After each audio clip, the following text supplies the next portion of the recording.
Is this a Pope Francis video? That's so based. Virgin, come watch this.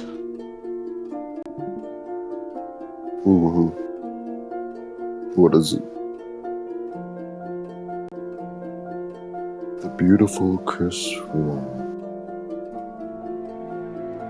by And Papas. Pope It's by Francis. Papa. So, as a lawyer, I'm expected to tell a lawyer joke, I suppose, before I bury you in misery. So, what do you call a smiling and courteous person at a bar association convention? Answer: the caterer. But I am a lawyer, I'm not a doctor, and it's said that there are only 3 types of lawyers: those who are good at math and those who aren't. Let that sink in. So my marching orders for this talk were given to me by Kevin in an email, and I'm happy to quote from it. And he basically summarized what I'm supposed to be doing today. And it is quite correct to say at this point in what I would call the Bergoglian debacle, it's time to take a wider view of our situation, looking beyond Francis to the great arc of the past 55 years, and even beyond that, way beyond that. I'm going to tell a very big story in a very small amount of time. I'll do the best I can. Well, we have to look, first of all, at the entire turbulent and destructive epoch following the Second Vatican Council, during which we have witnessed a collapse of faith and discipline in the Church, the likes of which she has never witnessed in 2,000 years. And that collapse of faith and discipline began with what Cardinal Ratzinger has called a collapse of the liturgy. And I'm quoting him: "I am convinced," said the future Pope Benedict XVI, "that the ecclesial crisis in which we find ourselves today depends in great part on the collapse of the liturgy, which sometimes comes to be conceived as if God does not exist, as if it no longer matters whether God is there and is seen and heard in it. But if in the liturgy there no longer appears the communion of the faith, the universal unity of the Church and her history, where does the Church appear in her spiritual substance?" For the future Pope to say that is about as devastating an indictment of liturgical reform as I could ever conceive of on my own, and I'll leave it at that. But for those who don't understand how we've arrived at this situation, it is necessary to show what Kevin mentioned to me in the email, and I'm quoting him, that Francis is the logical result of Vatican II, end quote. And furthermore, that neither John Paul II nor even Benedict XVI, during what I call the Benedictine respite, when he began to set things right, despite their relative conservatism, neither can be considered guardians of orthodoxy by any historical standard of Catholicism, as exemplified by such great popes as St. Pius X. In fact, it is the mission of the Fatima Center, as Kevin says, and I'm quoting him again, to encourage conservative Catholics troubled by Francis to come to the conclusion that the Fatima message and tradition are what are necessary in our present circumstances, not merely the relative conservatism of Francis's 2 immediate predecessors. Now, I can't let Francis off the hook, of course. I haven't heard the other talks here because I've been preparing for a trial I have to conduct in New York, but I assume there's been a substantial amount of criticism of this pontificate, and rightly so, because there is something about it which has brought the crisis in the Church, which now anyone with any sense admits, to a new level. The one substantial difference between Francis and the other conciliar popes is an astounding, relentless attempt to subvert certain moral teachings of the Church. First of all, obviously, dismissing the contrary teaching of his 2 predecessors, he has launched nothing less than what Sister Lucia warned of in her letter to Cardinal Caffarra, the future Cardinal Caffarra. And I mean by that the final battle between the Lord and the kingdom of Satan concerning marriage and the family. You've probably heard a great deal already about the Synod on the Family and Amoris Laetitia. I won't bore you with any repetition of what you already know in that regard. But I will focus on one paragraph. And this is a hydrogen bomb dropped in the middle of the moral theology of the Church. Paragraph 303 of Amoris Laetitia. Quote, "Yet conscience can do more than recognize that a given situation does not correspond objectively to the overall demands of the gospel. It can also recognize with sincerity and honesty what for now is the most generous response which can be given to God, and come to see with a certain moral security that it is what God himself is asking amid the concrete complexity of one's limits, while not yet fully the objective ideal." End quote. This, of course, is the destruction of all morality. Because who cannot claim that in the concrete complexity of his limits, he cannot attain to a moral precept which is now reduced to an objective ideal? Well, we know that the 6th commandment in particular, as well as the other negative precepts of the natural law, thou shalt not, are exceptionless. There are no exceptions to these negative precepts of the natural law. There is no excuse based on the complexity of one's limits. And yet Francis has proclaimed authentic magisterium, paragraph 6 of the Buenos Aires guidelines, or rather the Maltese bishops' guidelines for the implementation of Amoris Laetitia, in which the Maltese bishops say, in other more complex circumstances, and when it is not possible to obtain a declaration of nullity, the aforementioned option, living in continence if you're divorced and remarried, and for some compelling reason you can't separate, may not in fact be feasible. And then it goes on to say that in these cases it's possible to be admitted to the sacraments because living in continence, obeying the sixth commandment, is not feasible. Nothing is left of the moral order if we admit of this principle in the life of the church. And it is here that Francis has departed radically, even from the problematical course already set by his immediate predecessors, and of course by Paul VI. And then in addition, there is his teaching on the death penalty, flatly contradicting Revelation itself. God himself prescribes the death penalty in the 20th chapter of Leviticus. God himself in Genesis says that whoever sheds man's blood, by man his blood shall be shed, because man is made in the image and likeness of God. Francis says no. The death penalty is, according to him, always and everywhere immoral as an attack on human dignity, precisely the opposite of what the church has taught for 2,000 years. So here we have what is unique in Francis, this attack on certain moral teachings of the church, which we have never seen in the past 55 years. John Paul II's moral theology, however verbose it might have been, was solid.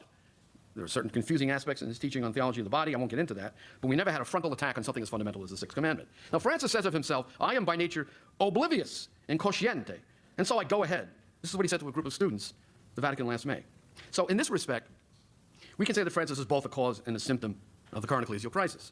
But this oblivious pope is a blessing in disguise. We can see this now, because his clumsy, rather brutal approach to getting what he wants, to imposing his opinions on the church, has awakened a lot of people who were unconsciously accepting the crisis before and living with the status quo. There are now some very powerful voices of opposition, who in turn are awakening others, because Francis has simply gone too far down the trajectory already established. So when you have someone as mainstream as Philip Lawler saying, and I quote, "This pope's leadership has become a danger to the faith." When someone like Philip Lawler, who never criticized the Pope before, says this about Francis, you know that we have God drawing some good out of an evil situation. People everywhere are waking up. He has shown everyone who was not willfully blinded what traditionalists and so-called Fatimites have been saying from the beginning, that the so-called conciliar renewal would end in the dissolution of the Catholic religion if it were possible. And now we see that it is attempting to claim even the Church's teaching on something as basic as thou shalt not commit adultery. There's an article in LifeSite News in which Monsignor Michael Schuyans, a close advisor to John Paul II, has, according to LifeSite, issued a dire warning about the current trajectory of the Catholic Church. In a paper that Schuyans wrote, that LifeSite features on its website, he says that the Synod on the Family, meaning, of course, Francis, who stage managed the whole thing, and I quote him, has revealed a profound malaise in the Church, and that this involves, and I quote, recurrent debates on the question of remarried, divorced persons, models for the family, the role of women, birth control, surrogate motherhood, homosexuality, euthanasia, and I would add also capital punishment. Without naming Francis, Schuyans admits that this pontificate poses the following threat, and I quote, "The Church is challenged in its very foundations," end quote. Challenged by a pope, but not just this pope. So here we have to remind ourselves, and this is the topic at hand, that the crisis did not begin with Francis, who has only exacerbated it.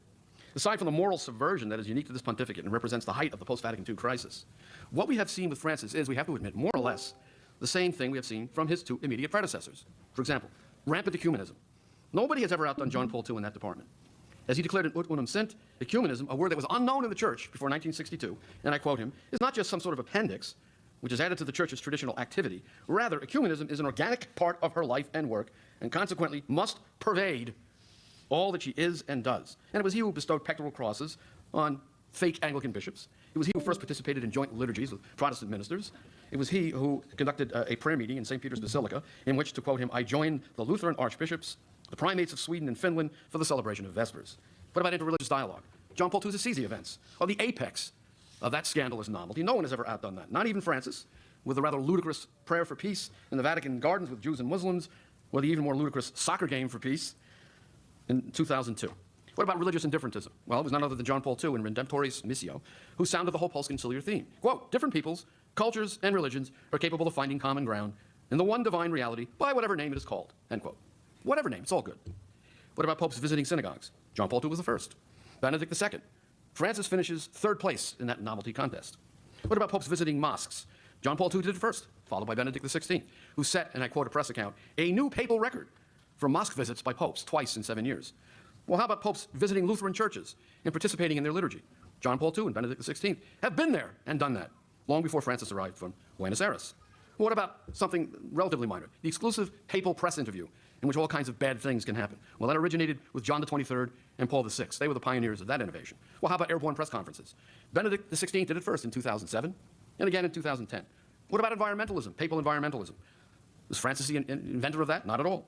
John Paul II beat Francis to the punch by 24 years, coining the very phrase ecological crisis, followed by Benedict, who declared that, quote, the ecological crisis shows the urgency of a solidarity which embraces time and space. Finally, what about liturgical abuses?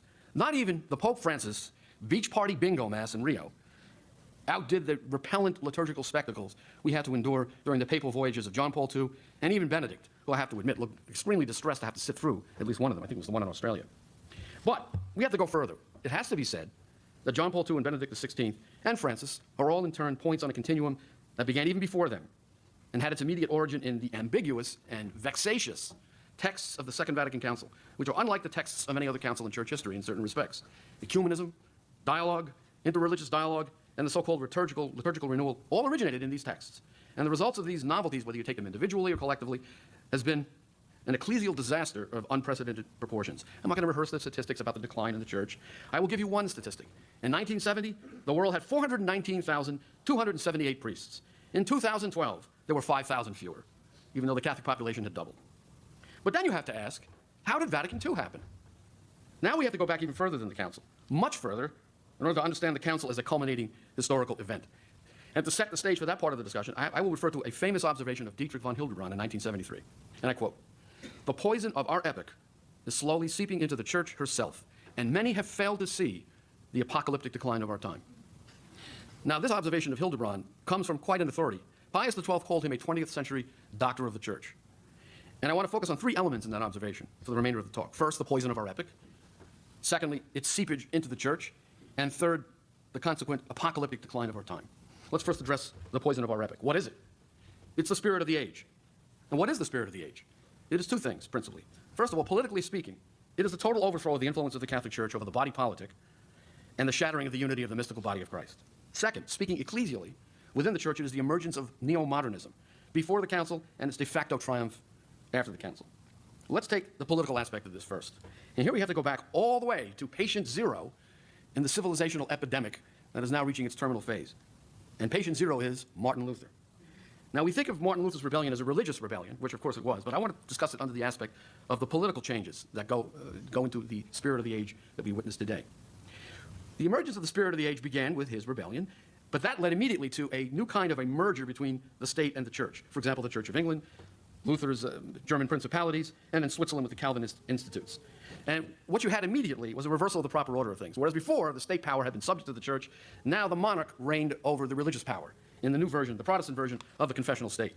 Listen to this quotation from an American academic, who was also a federal bureaucrat, named, appropriately enough, Luther Hess Waring, in his book, The Political Theories of Martin Luther. He said, quote, "The Reformation was not only a religious and intellectual, but a political revolt. The ecclesiastical Reformation led to a political one. Luther was or became the instrument, not merely of a religious reformation, but of a many-sided revolution. It would be a great mistake, a grievous error, to regard the movement of which Luther was the source and center as purely religious." Now, Luther didn't deny the traditional teaching on the divine ordination of man to life in the state, in a community, with a governing authority. But his politics were modified according to his rhetorical needs. This involved a double movement, away from the Catholic confessional state and toward the Lutheran confessional state, because his rebellion against the church required state power in order to impose it on the masses. The old Catholic order had to be demolished in order to make room for Luther's creation, and that was an impossible task without the coercive power of the state. And another problem for Luther and his Swiss Reform counterparts was the horde of heretics they themselves had unleashed via the principle of private judgment. For example, the Anabaptists, who were already preaching open rebellion against the new Protestant political establishment that was emerging. And in Germany and Switzerland, the civil authorities were only too happy to take advantage of the new religion for plunder and expansion of their power created by the separation from Rome.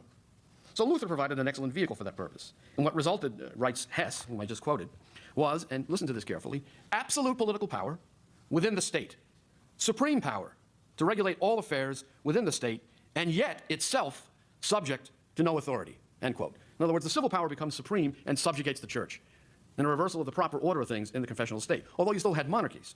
Then we look at something like the Peace of Westphalia, which enshrined for all of Europe the terms of the Peace of Augsburg, which was entered into 9 years after Luther's death. And the basic principle I would focus on here is cuius regio, eius religio. The religion of the king is the religion of the realm. If he's a Lutheran, the kingdom is Lutheran, and so forth. So you have a confessional state, but it's a perverted one, in which the king determines the religion, and the religion is subject to the king, not the other way around as it is in the Catholic confessional state. And listen to what the great Catholic counter-revolutionary of the 19th century, Don Juan Donoso Cortez, said about this whole development. Quote, "The real danger to human societies commenced on the day the great heresy of the 16th century, meaning Lutheranism, acquired the right of citizenship in Europe, which it did with..." The Catholic No way, confessional say that again. state is one in which the king The sovereign himself is subject to the religion and not the other way around. In Okay. Protestantism, or even Greek Orthodoxy, the religion is subject to the crown or to the sovereign or to the emperor. So the Greek Orthodoxy always subjugates the church to the imperial authority.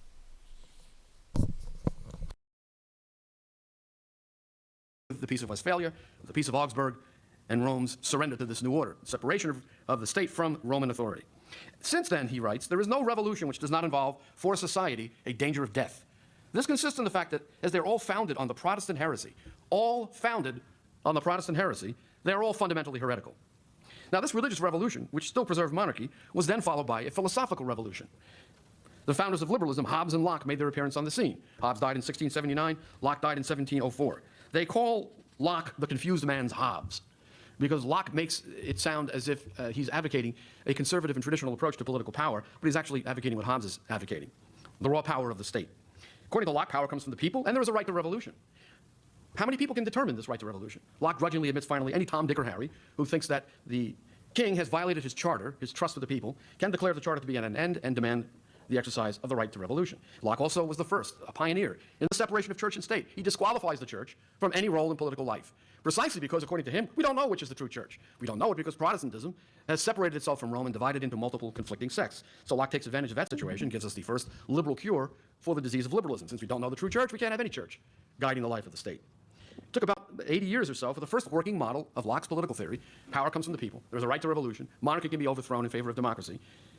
And that working model was the United States of America, 1776. The first working model of a non-monarchical democratic republic extending over a vast region.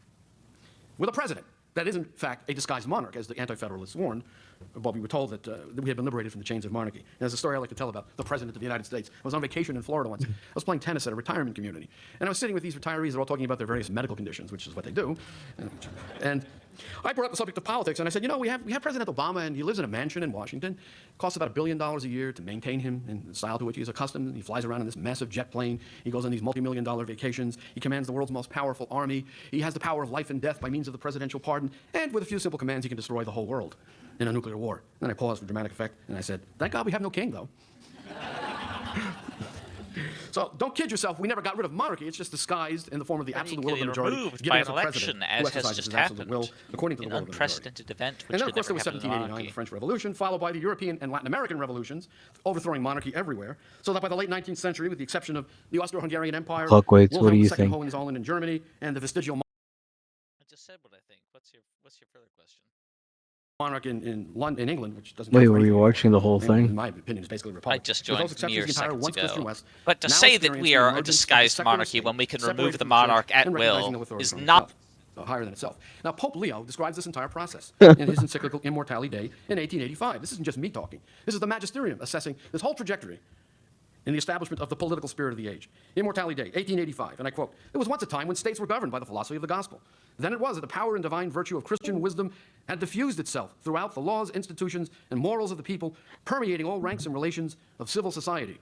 Then, too, the religion, instituted by Jesus Christ, established firmly in befitting dignity, flourished everywhere, by the favor of princes and the legitimate protection of magistrates.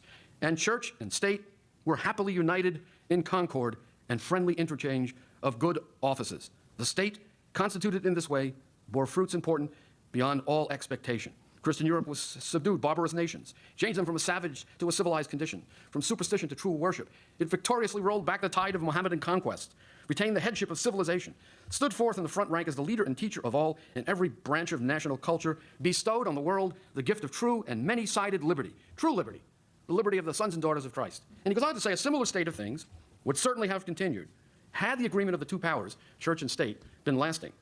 But, referring to Martin Luther, that harmful and deplorable passion for innovation, which was aroused in the 16th century, threw first of all into confusion the Christian religion, and next, as I've just shown you, invaded the precincts of philosophy, whence it spread amongst all classes of society. From this source, he goes on to say, as from a fountainhead burst forth all those later tenets of unbridled license, which in the midst of the terrible upheavals of the last century, meaning the revolutions I outlined for you very briefly, were wildly conceived and boldly proclaimed as the principles and foundation of that new conception of law, which was not merely previously unknown, but was at variance on many points with not only the Christian, but even the natural law. And he gives us the elements of this new conception of law. And I'm quoting him. Each one is his own master, has to be in no sense under the rule of any other individual. Each is free to think on every subject, just as he may choose, and to do whatever he may like to do. No man has any right to rule over other men.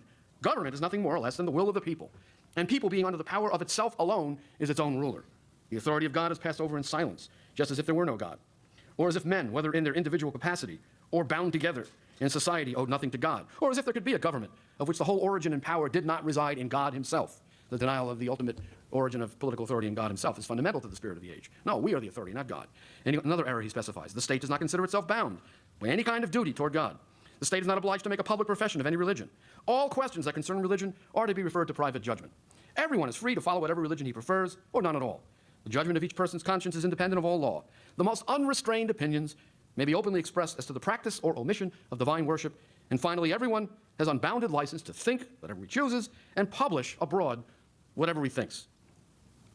Now, once this new order is established, and it was by the time Leo wrote this, there's no logical stopping point along the way to what Leo himself called final disaster. There's no stopping point until you reach abortion, infanticide of even born children, gay rights, transgender rights, any form of madness approved or tolerated by the majority. So this is the political spirit of the age. Pluralism, state secularity, the separation of church and state, in short, the radical rejection of the social kingship of Christ over not only individual men, but nations, in societies in which abortion, contraception, pornography, homosexuality, divorce and remarriage, all the evils that are now considered rights would be unthinkable and would be illegal. Now, we reach the second part of the elements of von Hildebrandt's statement. The seepage of the poison of our epoch into the church herself. How did that happen? In a word, modernism. It is what St. Pius X called the synthesis of all heresies. And that synthesis involves nothing short of a merger of the church into this new world of secular democracy and church-state separation and pluralism and freedom of conscience and freedom of thought, freedom of whatever, and the corresponding reform and updating of the church's doctrines and practices so that they are, in a word, sufficiently modern. In condemning the errors of the modernists in his great encyclical Pascendi, St. Pius X discussed both the political and the religious character of the system of modernist errors. Now, politically, the aspect we've just discussed, the modernist declares, with John Locke and those who followed him, that the church must come to an amicable arrangement, quote, with the state. The same state that overthrew by force and violence the church's divine authority over political society. According to the modernists, as Pius X, church and state are strangers by reason of the diversity of their ends. That of the church being spiritual, while that of the state is temporal. That is not the Catholic teaching. The spheres are distinct, but they overlap. And the state must respond to the church's authority in the area where the two spheres overlap, even if they remain distinct. Formerly, it was possible to subordinate the temporal to the spiritual, says Pius X, and to speak of some questions as mixed, allowing the church the position of queen and mistress. But now, says the modernist, this doctrine is repudiated alike by philosophy, which I've discussed, and history. The state must therefore be separated from the church, and the Catholic from the citizen. Now listen to this description. Every Catholic, this is the modernist notion of the Catholic, from the fact that he is also a citizen, has the right and duty to work for the common good in the way he thinks best, without troubling himself about the authority of the church, without paying any heed to its wishes, to its counsels, its orders, nay, even in spite of its reprimands, end quote. I give you Andrew Cuomo and Nancy Pelosi. These are the modernist Catholics par excellence, and they're typical of so-called Catholic politicians today. Now, moving from the political aspect to the religious one, the modernist wishes simply to do away with dogma and to reform, meaning modernize, meaning destroy, the church's traditional practices, and above all, of course, the traditional liturgy. The modernist basically wants to change everything in the church according to his love of novelty. And so Pius X summarizes these errors under the heading, the modernist as reformer. The modernist as reformer, he says, is possessed by a, quote, reforming mania in all Catholicism. There's absolutely nothing on which it does not fasten. Reform of philosophy, especially the seminaries. The scholastic philosophy is to be relegated to the history of philosophy among obsolete systems. We get rid of St. Thomas Aquinas, and therefore sound philosophy. And with the collapse of sound philosophy, theology goes right down the tubes as well. Young men, says the modernist as reformer, are to be taught modern philosophy. In other words, they're taught to think illogically, to have their heads filled with mush. Rational theology, says the modernist, is to have modern philosophy for its foundation. In other words, rational theology is to become totally irrational. Dogmas and their evolution are to be harmonized with science and industry. So now we have the evolutionary version of Genesis, for example, in which Adam was an ape given a soul, born of an ape, or something along those lines. In the Catechism, no dogmas are to be inserted except those that have been duly reformed and are within the capacity of the people. Now, regarding worship, says the modernist as reformer, the number of external devotions is to be reduced, or at least steps must be taken to prevent their further increase. Ecclesiastical government has to be reformed in all its branches, but especially in its disciplinary and dogmatic parts.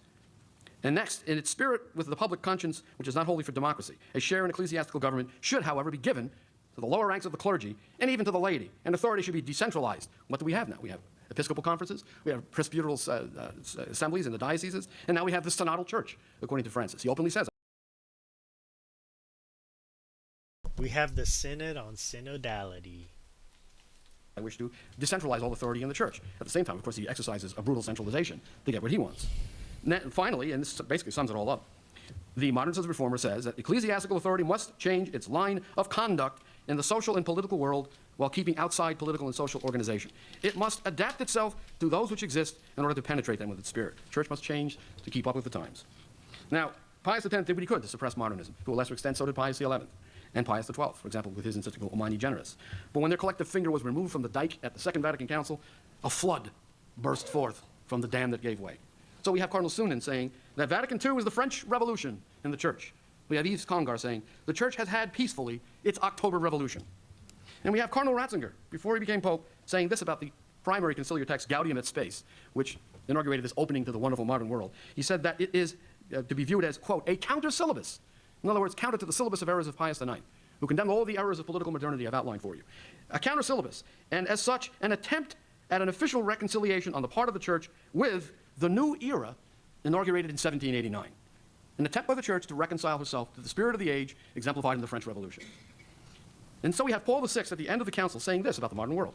But one must realize that this council, which had exposed itself to human judgment, the church is letting itself be judged by human judgment, insisted very much more upon this pleasant side of man rather than on his unpleasant one. Its attitude was very much and deliberately optimistic. A wave of affection and admiration flowed from the council over the modern world of humanity. Instead of direful prognostics, messages of trust issued from the council to the present-day world. The modern world's values were not only respected, but honored. Its efforts approved, its aspirations purified and blessed, end quote. These are essentially the terms of a surrender, practically speaking, to the spirit of the age, both politically and religiously.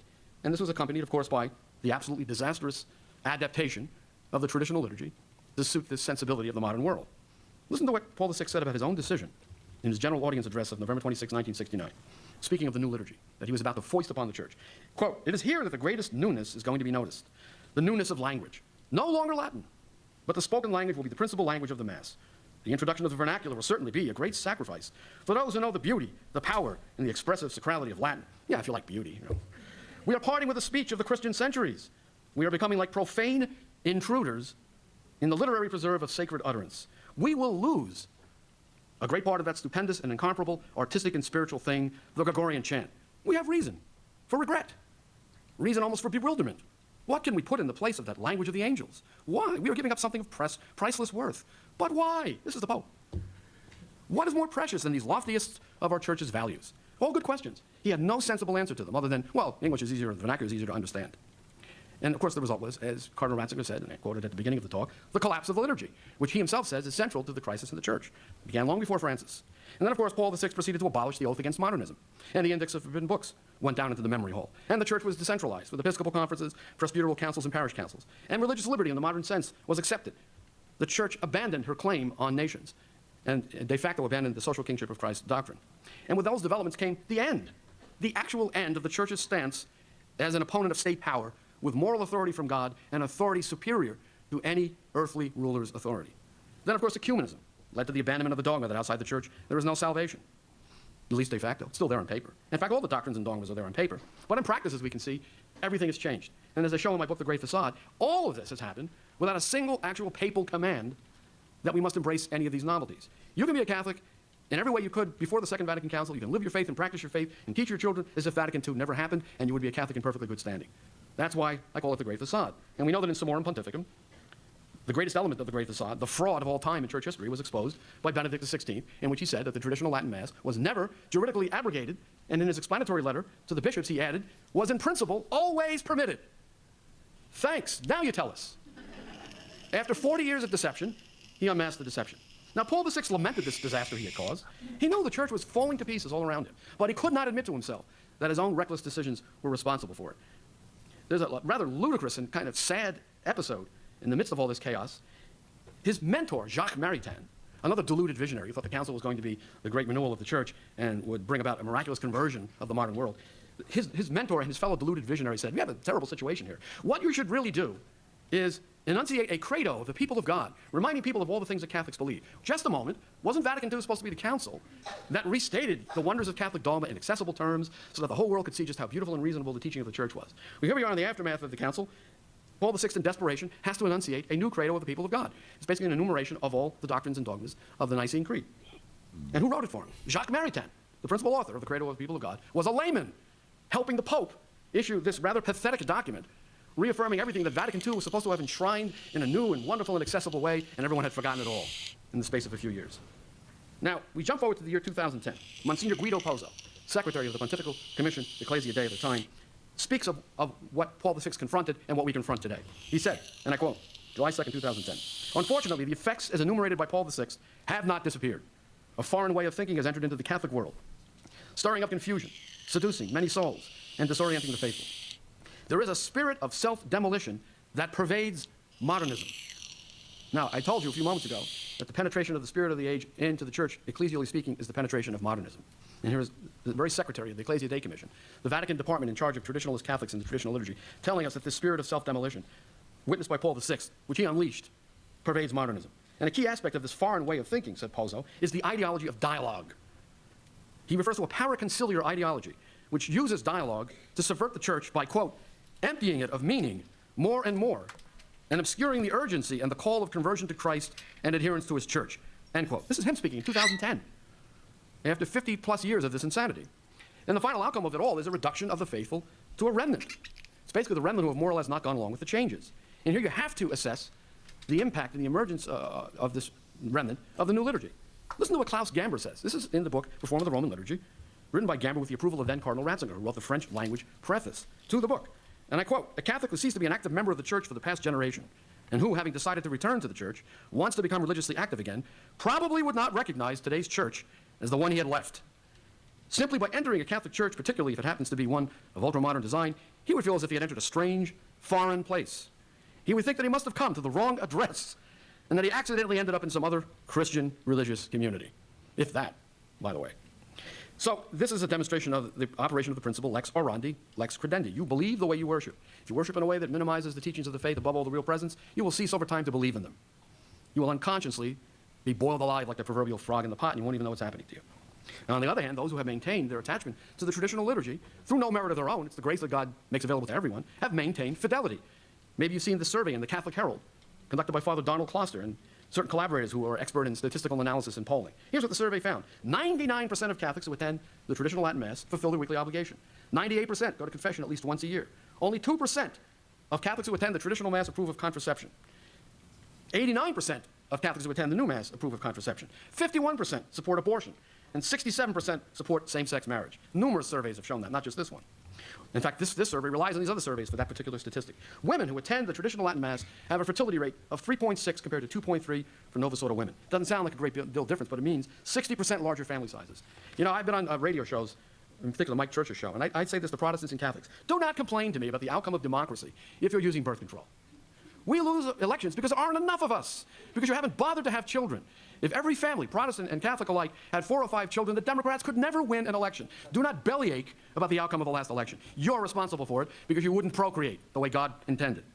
Another statistic, Latin Mass attendees donate 5 times more in the collection basket. And finally, Latin Mass Catholics go to Mass every Sunday at 4.5 times the rate of those who attend the new Mass. It is not that Latin Mass Catholics are better than other Catholics. We're not the Pharisees, we're not the pure ones, we're all sinners.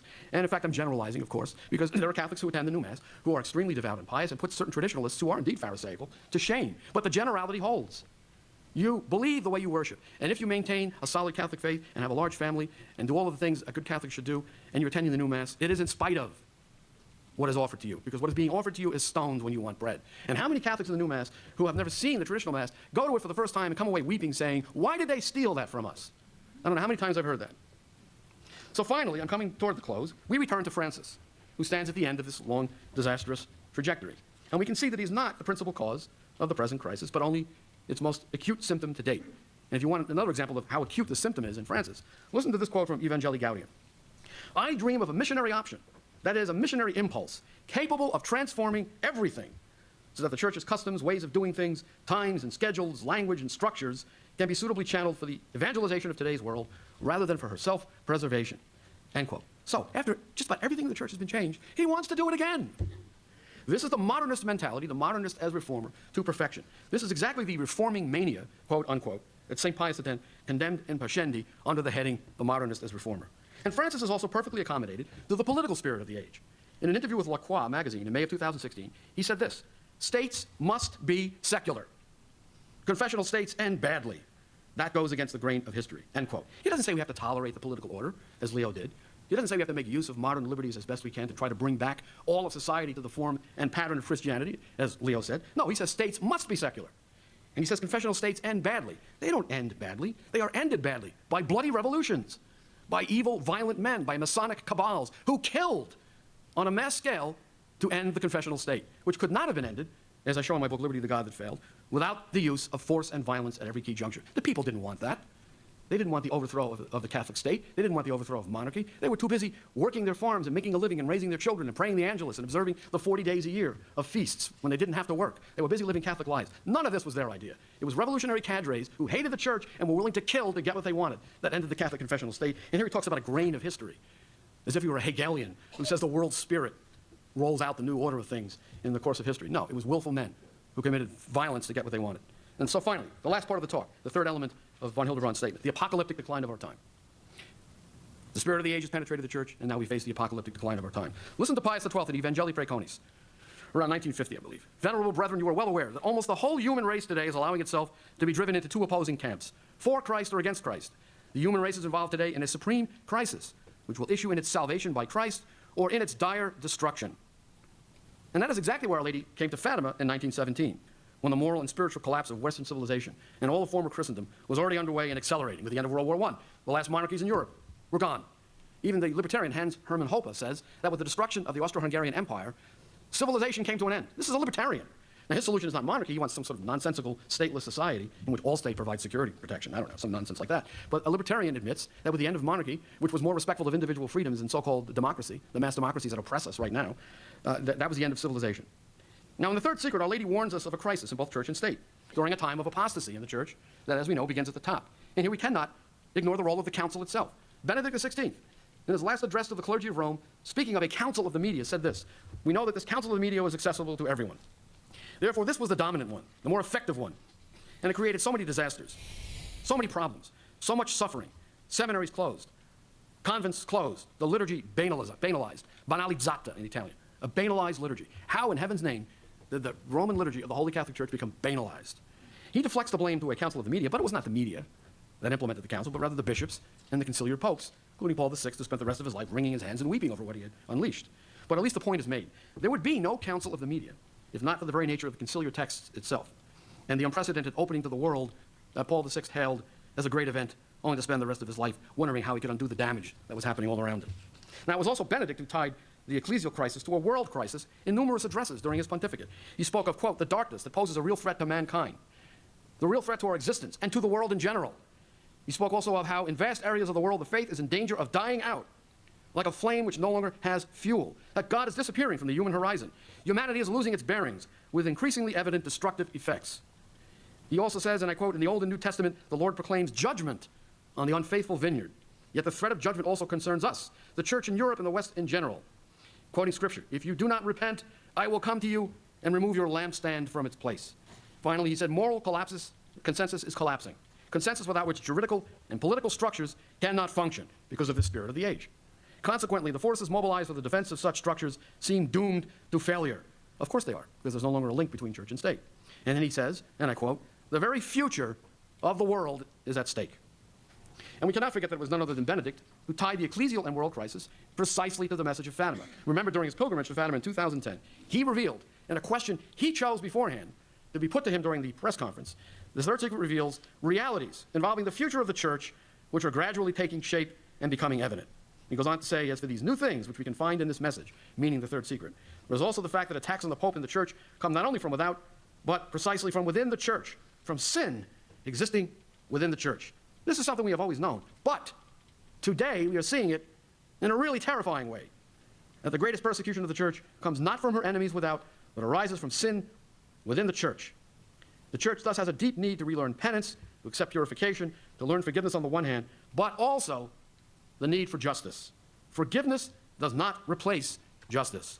Don't tell that to Francis, who right now is embroiled in cover-ups of homosexual corruption that is erupting in the church as never before. You thought 2002 was bad? This is infinitely worse. And I won't even go into the sham summit that he conducted, which refused to address the real problem, which we all know is the homosexual corruption of the clergy. And then there's his final speech, in which he spends more time blaming the rest of the world for the abuse of minors. This country, that country, UNICEF, United Nations, this convention, that convention, as if to say, everyone in the world is abusing children, which is part of the problem. That speech was an outrage. What he's really doing is concealing a disastrous, and I would say a final stage of the post-conciliar crisis in the church, the homosexual corruption of the clergy, now worse than ever before. So to wrap up, where do we go from here? There's only one way to go, and none other than Monsignor Guido Pozzo, who I quoted a moment ago, describes it. And I quote, listen carefully to this prescription. It's everything I've been talking about in one paragraph. Against such deviations, it is necessary to retrieve and recover the spiritual and cultural foundation of Christian civilization. That is faith in God, transcendent and creator, provident and judge, whose only begotten Son became incarnate, died and rose again for the redemption of the world, and was poured out the grace of the Holy Spirit for the remission of sins and for making men sharers in the divine nature. Is it any coincidence that Francis removed Pozzo from the Pontifical Commission Ecclesia Dei when he abolished the commission and took its staff and moved them into the Congregation for the Doctrine of the Faith? No staff member was removed. None, except for Monsignor Pozzo. He was very sympathetic to traditionalists, by the way. So how do we follow Pozzo's prescription? How do we restore Christian civilization without recovering everything the church has lost over the past 55 years? How do we do that barring a miracle? Humanly, this is impossible. But we know that with God, all things are possible. And we return once again to the message of Fatima. This possibility of a complete restoration of church and state stands at the very heart of the Fatima prophecies, with their call for the consecration of Russia to the Immaculate Heart of Mary. With that consecration will come Russia's conversion, and thereafter the triumph of the Immaculate Heart. Well, what is this triumph? Here's what Antonio Socci says in his book, The Fourth Secret of Fatima, which I had the privilege of translating from his very beautiful Italian. This triumph, says Socci, quote, will have a resounding historical and even cultural and political obviousness, like the victory at Lepanto, but even greater. We find ourselves before a prophecy that announces a radical and extraordinary change in the world, an overthrow of the mentality dominating modernity, the whole mentality I've sketched for you today, a total change in modern history through the hearts of Jesus and Mary, end quote. Francis says that to return to the confessional state would go against the grain of history. Our Lady begs to differ with him. This is what the triumph of the Immaculate Heart is all about, the overthrow of the mentality dominating modernity. And that miraculous result, says Socci, will, and I quote, remind the Pope of the divine power of which he is truly the depositary. But not this Pope, apparently. Despite the optimism I expressed at the outset of his pontificate. You go online, you will see video of me praising Francis on the night of his election, saying that to me he seemed like a very Marian Pope. I wrote columns in defense of him for at least several weeks thereafter, saying he seems to be a very Marian Pope. Will he be the Pope that does the consecration of Russia to the Immaculate Heart? I had no axe to grind about Francis or any other Pope. I was glad to see that we had a new Pope. I assumed the best, and soon he confirmed the worst. There's no other way to say it. But we can have confidence that the day will come when a holy and courageous Pope finally does what Our Lady requested, and all these ruinous novelties of the past half-century are swept aside as if they were nothing, including those of Francis and his vainglorious vision of a church totally remade according to this dream of his. And this integral restoration of the faith will happen at the very moment when everything seems lost. We all know the prophecy of Our Lady of Good Success, and I quote it as I close. To be delivered from the slavery of these heresies, those whom the merciful love of my Son has destined for this restoration will need great willpower, perseverance, courage, and confidence in God. To try the faith and trust of these just ones, there will be times when all will seem lost and paralyzed. It will be the happy beginning of the complete restoration. Now, the Council of Nicaea, to give us some hope for the present day, met in 325. And for 55 years thereafter, despite the Nicene Creed, the Arian heresy flourished everywhere, and the church was almost overcome by the Arian heresy, until it was finally ended, as history tells us, definitively by the decree of the Emperor Theodosius in 380, 55 years later. Well, if we reckon 55 years from the end of the Second Vatican Council in 1965, that means we can expect at least the beginning of the restoration in 2020. So, take heart. Only one more year to go. Thank you.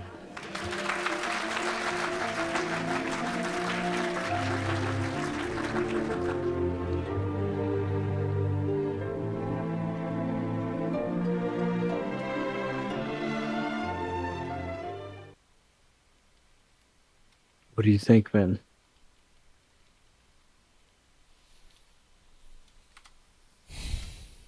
I mean, I know you're seeing this for the first time, so like we're kind of into the deep of it now, right? So you're hearing from smarter people than me that have studied this like for a pretty long time at this point, you know. But I'm assuming that this is starting to answer most of your questions, right? Yeah. Like where I stand on like papal infallibility, what's going on with the church, why did this happen? You know, what is Pope Francis? These videos are, I mean, he's been talking about this for the past 15 years, man. How Like, come no one's like listened? because nobody cares. Like when the figurehead for your belief is saying like that these state institutions must be secular. Like how is that not like a cause for an alarm?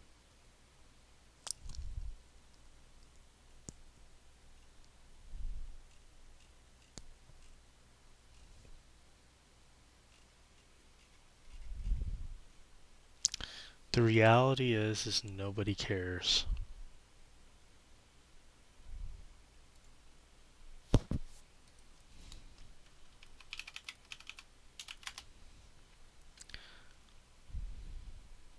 Hold on. I'm trying to look for